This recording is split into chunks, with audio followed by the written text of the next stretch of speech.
ձեր գնահատական առհասարակ մինչև առնվազն այսօր տեղի ունեցած քարոզարշավին եւ այս համատարած ատելության մթնոլորտի շրջանակներում Հայաստանի Հանրապետության քաղաքացին ինչպես պիտի ճիշտ կողմնորոշվի եւ ճիշտ քաղաքական ուժին տա իր քվեն, որ հետո չփոշմանի։ Գիտեք, ես կարծում եմ, որ նախ եւ առաջ Հայաստանի քաղաքացին պետք է որ շատ վաղուց կողմնորոշված լիներ ինքը իշխանության կողմա թե ընդդիմության ընդհանրապես։ Այսինքն դա ամենապարզ ես կարծում եմ բանը, եթե որևէ քաղաքացի մինչև հիմա դեռ չի կողմնորոշվել ինքը այս իշխանության դեռևս կողմա թե կողմ չի թե ընդդիմության կողմն է, այդ քաղաքացին ես կարծում եմ արդեն կորած, այսպես ասենք, բան է, գործոն է առհասարակ։ Այսինքն նախ եւ առաջ ես կարծում եմ, որ այնուամենայնիվ adekvat քաղաքացին, պատասխանատու քաղաքացին, որը սոցիալական ցածր պատասխանատվության բան չի,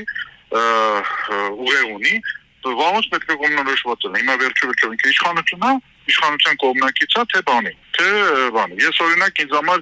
համար անհասկանալի են այն քաղաքացիները, որոնք այսպես ասենք չկողմնորոշված են մինչև հիմա կամ չգիտեն իրենք մասնակցելու են թե չէ եւ այլը, այս առումով, որովհետեւ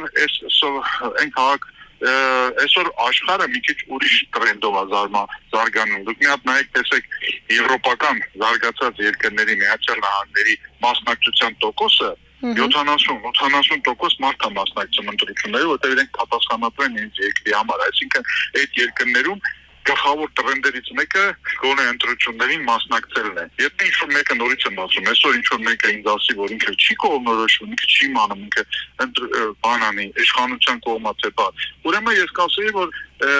ըստ ինձ այդ մարդը ընդհանրապես բան է, ֆունկցիոնալ չի այս կյանքում։ Ֆունկցիոնալ չի, այսինքն ինքը նույնիսկ հաց չի կարող առնի առհասարակ, մինչև իրան չհուշեն առհասարակ։ Ես չեմ ուզում նույնիսկ այն ուրիշ բառ օգտագործեմ, ասենք ըստ ինձ ինքը դեբիլ է։ Իսկ որովհետև առաջինը պետք է որոշի ինքը իշխանությունը թե ընդդիմություն։ Մեկ։ Երկրորդը, այդ պարագայում, եթե ինքը որոշում է, որ ինքը իշխանությունը, ինքը ըստ ասենք որևէ խնդրեմ չունի։ Որևէ խնդրեմ այս կյանքում չունի, ինքը գնում է ընտրում է այսօրվա իշխանությունը կամ իշխանության հետ ուղղակիորեն կապված բաներ։ Պսևդո ինչ-որ մի ուժի, տենց ասեմ։ Եթե ընդդիմությունը, այստեղ ինչպես ասում են, շատ մեծ ընտրություն գոյություն ունի, առհասարակ, մեծ ընտրություն գոյություն ունի եւ այսպես կոչված ավելի պրոռուսական եւ ավելի սոցիալական ուղղվածություն ունեցող ծրագրեր եւ այլը այս առումով։ Այսինքն այս տարբերակն ընտրությունը մեծ է, այսինքն ինքը նայած է արդեն իր ճաշակից, որ լիդերին է սիրում, որի ծրագրին է հավատում։ Եթե որևէ ընդդիմադիր, որ հիմնականում ասենք զբաղվել է բանով,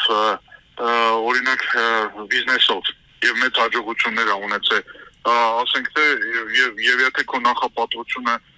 այնա որպեսի դու տեսնես զարգացած արդյունաբերական երկիր, բարձա որ դու այդտեղ շանս ունես հավատալու այդ մարդուն, որովհետեւ ինքը ինչ որ անցյալ է ունեցել։ Եթե ինչ որ մեկը ավելի շատ հետաքրքրում է անվտանգային խնդիրները, բարձա կգտնի այն բանը լիդերին եւ այն քաղաքական ուժին, որը նախկինում ապացուցել է, որ կենսունակ է այդ հարցերում։ Այսինքն ընտրությունը իսկապես մեծ է։ Այսինքն էս է։ Ես կարծում եմ ջրբաժանը բանի շուրջ է, ոչ թե Ռուսաստան, Ամերիկա, Ռուսաստան, չգիտեմ, Արևմուտք եւ այլն, ամեն մեկը պետք է հասկանա այդ ամեն ինչը իր շահի, իր նախապատվությունի, պետության շահի տեսակետից։ Եթե այսօր ձեռատալինես, այսպես Արևմուտքի հետ բանանել, ու դա, ասենք, երկրին բերում է բարեկեցություն, իրանց երբանին էլ պարունակությունը մեծանում է, երևի թե դա է պետք, բայց եթե դու տեսնում ես, որ ասենք թե դա բերում է նրան, որ ասենք կլուբիկ ծախողները, ծիրան ծախողները աղքատանալու են եւ սնանկանալու են, ուրեմն ոչ թե պետք է կենացներով առաջնորդես, այլ պրագմատիզմով։ Ընտրությունը իսկապես այս անգամ բավականին մեծ է։ Նույնիսկ իշխանության կեղծ նարատիվները նախկին ներկա այս անգամ չի աշխատում, որովհետեւ այսօր կան ուժեր, որոնք որևէ ձևով այդ բանի մեջ չեն տեղավորվում։ Ընտրությունը իսկապես մեծ է այս անգամ։